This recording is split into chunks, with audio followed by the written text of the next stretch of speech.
আপনারা যারা ভাবছেন যে শুধুমাত্র নীল রিটার্ন বা জিরো রিটার্ন এগুলা দিয়েই আপনাদের সব কিছু হয়ে যাবে, বোকার স্বর্গে আছেন।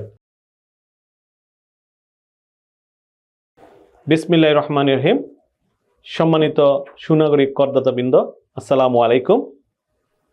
আজকে একটি আমার ব্যক্তিগত অভিজ্ঞতা বলতে পারেন, মজার একটি তথ্য আপনাদের সঙ্গে শেয়ার করতে চাই।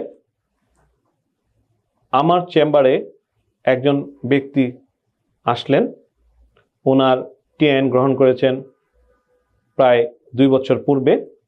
উনি এসে বললেন, ভাই আমাকে তো আয়কর অফিস থেকে একটি নোটিশ করেছে। আমি নোটিশটি পড়লাম, পড়ার পর যা বুঝতে পারলাম যে উনি দীর্ঘদিন আগে একটি ভুল করেছেন, সেটার খেসারত দিচ্ছেন। গল্পটি এরকম হতে পারে যে কোটি টাকার ব্যক্তি আজকে যে জিনিসটি সহজে সমাধান করতে পারতেন, এই জিনিসটির জন্য উনি অনেক টাকা ট্যাক্স দিচ্ছেন। কেন? উনি জিরো রিটার্নের পাল্লায় পড়েছিলেন। আপনাদের উদ্দেশ্যে খুব সংক্ষেপে গল্পটি বলি, আশা করি সবার উপকার হবে। গল্পটি এরকম যে উনি পৌর এলাকার ভিতরে আয়কর আইন 2023 স্পষ্ট বলা আছে, পৌর এলাকার ভিতরে কোনো জমি ক্রয় এবং বিক্রয়ের ক্ষেত্রে অবশ্যই টিআইন গ্রহণ করতে হবে এবং আয়কর নথির প্রাপ্তি স্বীকারপত্র দিতে হবে, সেটা ক্রেতা এবং বিক্রেতা উভয়ের ক্ষেত্রে। আজকে ক্রেতার গল্পটাই বলি, আশা করি পরবর্তী সময়ে কোনো একজন বিক্রেতাও আমার কাছে আসবে, সেই গল্প আপনাদেরকে শোনাবো। বিশেষত যিনি বিক্রেতা এবং ক্রেতা, ওনারা মনে করছেন যে আমাদের টিআইন গ্রহণ করে প্রাপ্তি স্বীকারপত্র নিয়ে জিরো রিটার্ন, যেই শব্দটি আসলে নাই আইনে, দিয়ে কতিপয় অনভিজ্ঞ এবং ব্যক্তির দ্বারা তাদের আয়কর রিটার্ন তৈরি করে এই সংক্ষিপ্ত কাজটি সেরে নেয়, অর্থাৎ ভূমি রেজিস্ট্রেশনের। তাদের বিপত্তিটা কোথায়, সেই বিক্রেতার মুখের কথাগুলোই আমি আপনাদেরকে শেয়ার করছি। উনি বলছেন যে উনি পৈতৃক সূত্রে একটি জমি পেয়েছেন ঢাকার ভিতরেই, এটা মোহাম্মদপুর এলাকায় ছিল। তারা সম্পত্তির পরিমাণ 1 বিঘার মতো। ওনারা 4 জন, ওনার অংশে উনি পেয়েছেন 5 কাঠা জমি, অর্থাৎ 20 কাঠা 1 বিঘা যদি হয় তাহলে 4 জনের মধ্যে উনি 5 কাঠা পেয়েছেন। সেই 5 কাঠা জমির উত্তরাধিকার সূত্রে পাওয়া জমি উনি ওনার টিআইন যখন করেছেন তখন আয়কর নথি করেছেন, কিন্তু উত্তরাধিকার প্রাপ্ত জমি ইনক্লুড করেননি। উনি বুঝতেও পারেননি বা অভিজ্ঞ বা দক্ষ কারোর শরণাপন্ন হননি। পরবর্তী সময়ে উনি ওনার একজন অভিজ্ঞতা নেই এরকম একজন ব্যক্তির দ্বারা, আমি কারো পেশা বা কারো নাম এখানে উল্লেখ করছি না, যদিও উনি আমাকে সব কিছু খোলামেলাভাবেই শেয়ার করেছেন, কিন্তু আমি এটা পাবলিক বলতে চাচ্ছি না।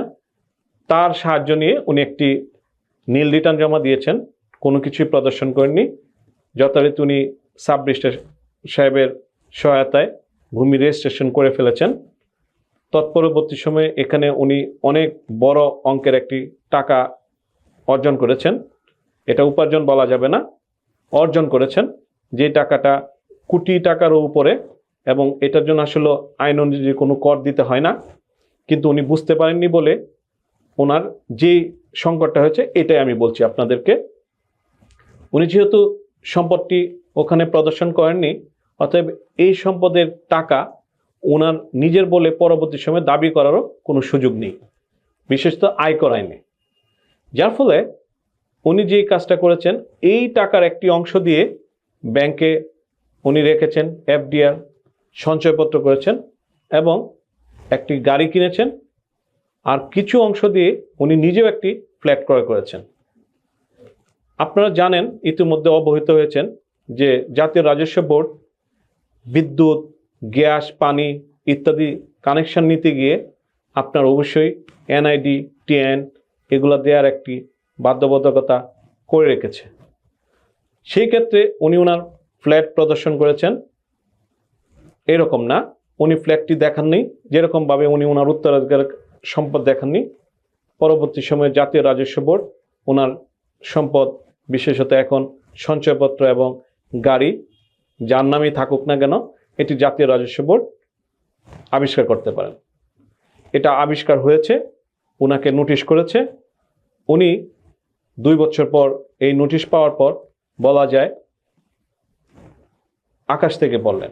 উনি ভেবেছিলেন যে ওনার আয়কর নথি ঠিক আছে, সব দেখিয়েছে, কি দেখালো না। উনি ভেবেছিলেন যে আমার উত্তরাধিকার সূত্রে পাওয়া সম্পদ, আমি সাব রেজিস্ট্রার সাহেব রেজিস্ট্রি করে দিয়েছেন, আমি নীল রিটার্ন জমা দিয়েছি, সকল কর্তব্য আমি সম্পন্ন করেছি।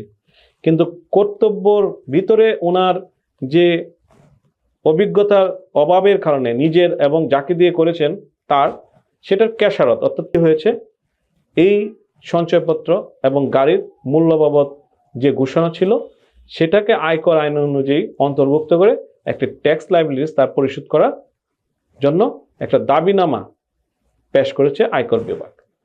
অতঃপর আমার কাছে মনে হচ্ছে ওনার গল্পটা শুনে যে এই গল্প ইতিমধ্যে ঘরে ঘরে সৃষ্টি হয়ে আছে।